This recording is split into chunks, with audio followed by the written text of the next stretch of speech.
রামমোহনের নয়, সতীদাহ প্রথা নিবারণে দ্বারকানাথেরও যে উজ্জ্বল ভূমিকা রয়েছে তা ছাত্রপাঠ্য ইতিহাস বইতে যথাযথভাবে লেখা নেই।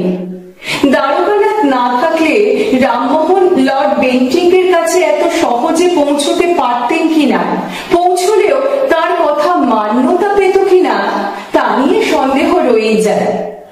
চিন্তায় চেতনায় প্রগতিশীল যাবতীয় কুসংস্কার বিরোধী দ্বারকানাথ রামমোহনকে লর্ড বেন্টিঙ্কের কাছে নিয়ে গিয়েছিলেন।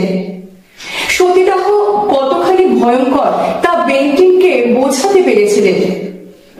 রবীন্দ্রনাথের সেজদা হেমেন্দ্রনাথের পুত্র দ্বারকানাথের পপুত্র ক্ষিতীন্দ্রনাথ এ বিষয়ে লিখেছেন, আমরা যতদূর জানিয়াছি তাহাতে বলিতে পারি যে লর্ড বেন্টিঙ্কের সহিত দ্বারকানাথ ঠাকুরের অত্যন্ত ঘনিষ্ঠতা ছিল। বেন্টিঙ্ক দ্বারকানাথ ঠাকুরের কথা অত্যন্ত শ্রদ্ধা ও প্রীতি সহকারে শ্রবণ করিতেন। দ্বারকানাথ বেন্টিঙ্কের সহিত প্রায় সাক্ষাৎ করিতেন, লাট ভবন যাইতেন। বেন্টিঙ্ক